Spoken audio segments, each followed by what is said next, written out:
Por último, una vez que hemos creado esa estructura que se llama líneas de investigación, entonces ahora nos hacemos la pregunta, ¿qué investigar? ¿Cuáles son los temas de las líneas de investigación? Quiero insistir en esto, no confundamos líneas de investigación con temas de investigación. La línea de investigación es una estrategia que no se debe confundir con los temas que se adoptan. Los temas responden a qué vamos a investigar en estas líneas de investigación, en estas comunidades de aprendizaje. Y lo primero que debemos clarificar es que toda investigación, desde luego, debe responder a necesidades de investigación que tienen las personas que van a usar la investigación, que van a usar los resultados de la investigación, lo que podríamos llamar los usuarios de la investigación. En ese sentido, nos pareció muy interesante, muy apropiada la actividad desarrollada por el rector en la mañana de ayer. Ahora, surgió un debate en esa actividad que la enriqueció y el debate consistió implícitamente, porque nunca se hizo expreso, en que cuando nosotros vamos a definir las necesidades, tenemos que preguntarnos cómo se definen necesidades. ¿Cómo se definen necesidades?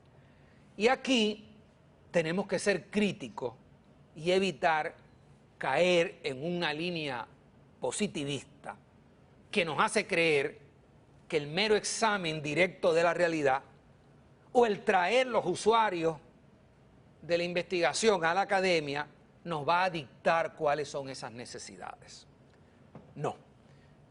Toda necesidad humana, salvo quizás las necesidades básicas de los seres humanos, son necesidades relativas a valoraciones que tenemos los seres humanos. Por ejemplo, yo puedo entender que el pensamiento crítico es una necesidad porque yo creo en una democracia participativa. Y mientras los ciudadanos no tengan pensamiento crítico, pues la democracia va a ser un fraude, un ejercicio que consiste en un concurso de popularidad que muchas veces depende de las campañas mediáticas y donde el ciudadano no hace ningún ejercicio intelectual de confrontar los candidatos o sus propuestas. En una democracia, el ciudadano debe tener la capacidad para pensar críticamente y confrontar los programas, los candidatos, para ver si en efecto responden a las necesidades del país.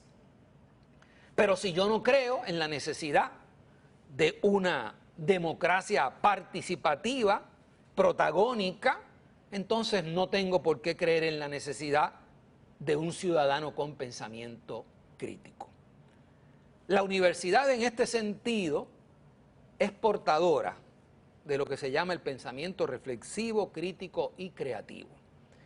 Y por lo tanto, toda necesidad que le plantea la sociedad la tiene que enjuiciar en forma reflexiva, en forma crítica, en forma creativa. En otras palabras, la sociedad le dice a la universidad qué necesita, pero la universidad decide cómo satisface esa necesidad. La sociedad no le puede decir a la universidad cómo va a satisfacer la necesidad. Eso lo decide la universidad. Es lo mismo que ocurre en el caso de un médico. Usted va a un médico y usted le plantea qué le duele, cuál es su padecimiento. Pero usted no le puede decir al médico qué tipo de terapia, qué tipo de medicamento o qué tipo de tratamiento el médico le va a recetar a usted. Para eso es que el médico es un experto. Pues eso es lo que es la universidad. La universidad es una experta en diferentes saberes. Y la sociedad viene a la universidad a pedir recomendaciones para satisfacer sus necesidades y la universidad entonces prescribe, sugiere, aconseja, asesora. Esa es la tarea de la universidad. Así que en ese sentido, nosotros tenemos que escuchar los reclamos, las peticiones, básicamente de tres sectores: la empresa privada, el gobierno, pero también las comunidades, los sectores populares, ¿no? Ese sector estaba ayer ausente y es un sector que también tenemos que convocar.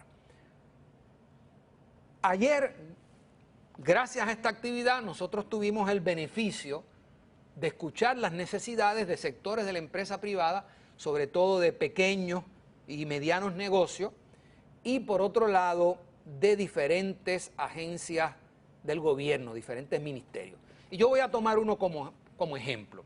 El ministerio que tiene que ver con la ecología, con los recursos naturales del país.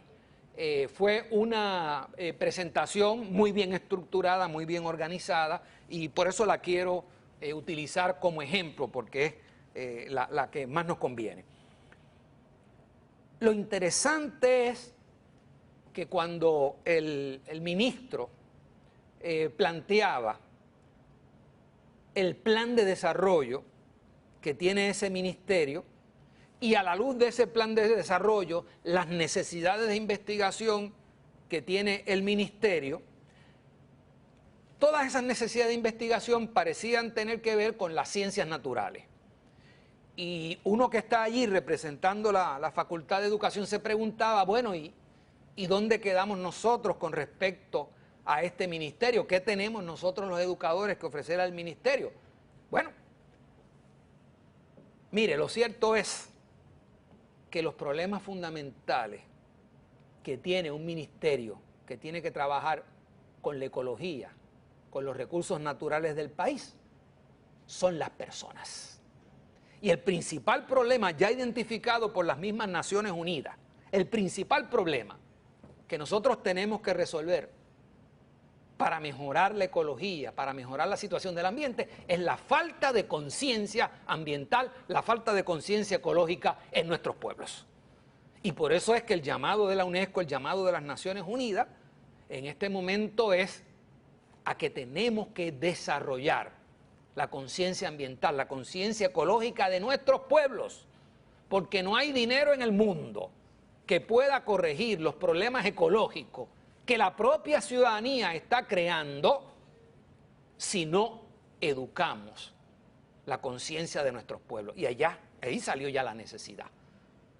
El Ministerio de Ambiente, de Ecología, de Recursos Naturales, tiene necesidad, primero, de saber cuál es la conciencia o cuáles son los niveles de conciencia ambiental o ecológica que tienen los dominicanos, que tienen las diferentes poblaciones. Y si, por ejemplo, yo voy a una comunidad donde se están planteando problemas ecológicos y se están contaminando, por ejemplo, las aguas, pues lo primero que deberíamos hacer son estudios, investigaciones sobre los hábitos de las personas y sobre los niveles de conciencia que tienen las personas. Y sobre la base de información que recopilamos, entonces viene también otra línea de investigación de cuáles serían las estrategias educativas adecuadas o efectivas para elevar los niveles de conciencia de ese pueblo. Y después viene otra línea de investigación, que es la investigación evaluativa, de si el trabajo que venimos haciendo para mejorar los niveles de conciencia, en efecto, está produciendo los resultados que queremos. Esas líneas de investigación, que podríamos llamar la línea de investigación conciencia ecológica, ¿no?, es fundamental para un ministerio como ese. Y ese ejemplo que he dado de ecología lo podría dar en salud también.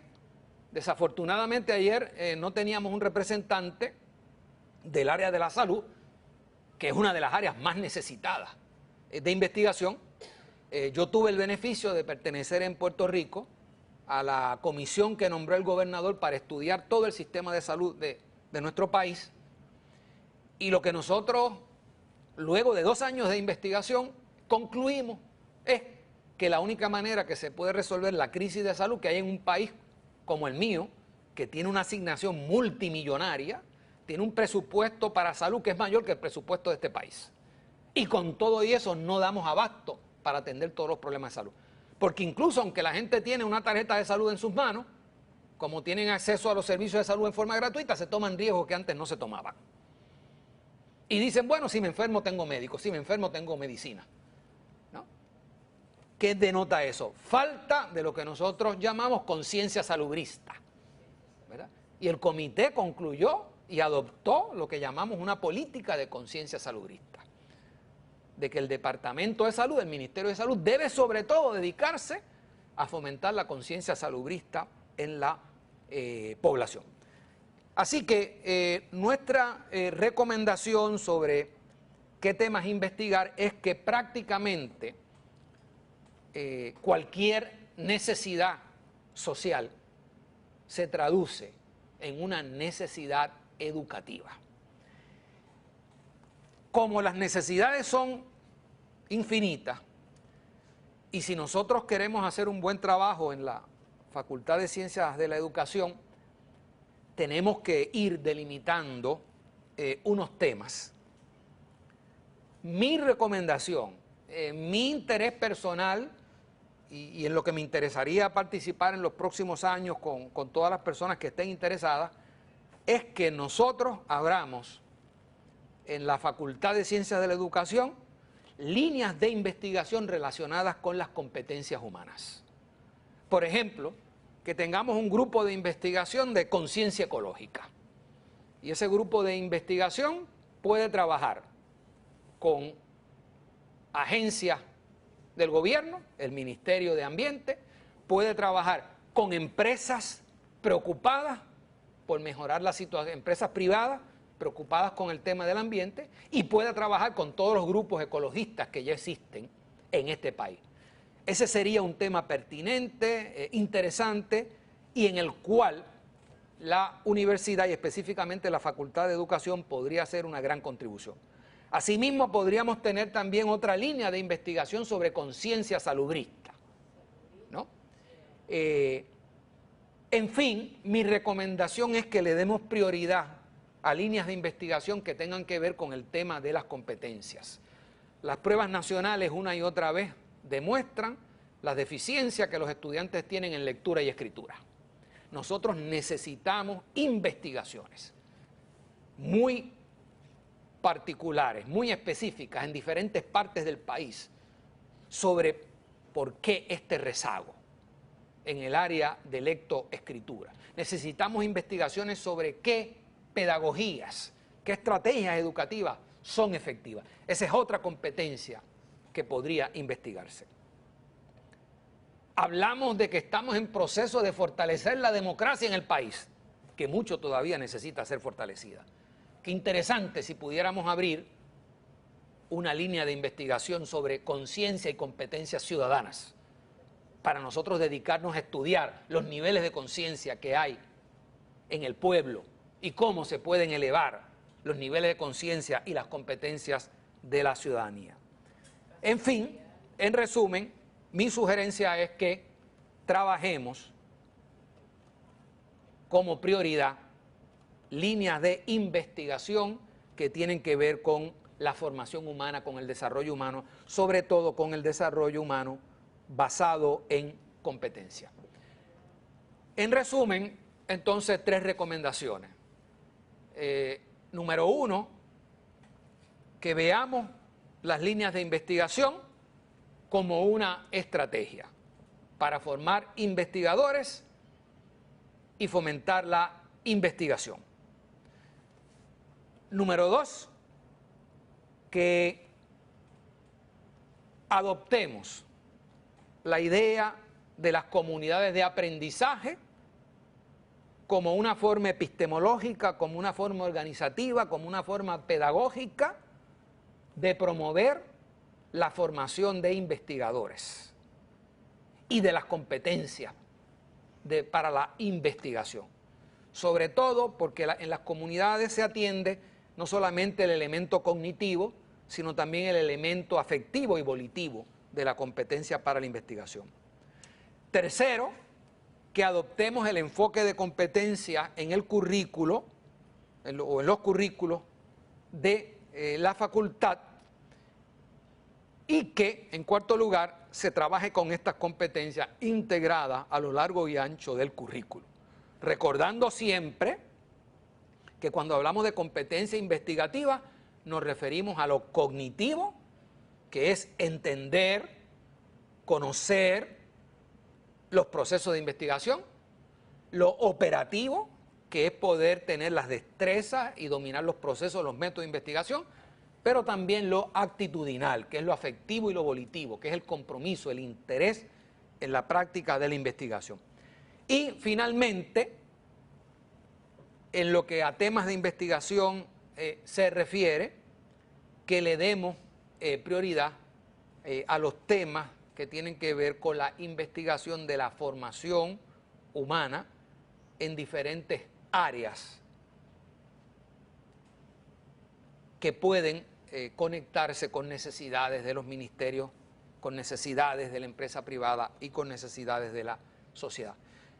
Espero que estas ideas pues, puedan ser útiles, por lo menos para suscitar un diálogo y que en una próxima oportunidad pues, yo te pueda contestar algunas preguntas estando con ustedes. Muchas gracias.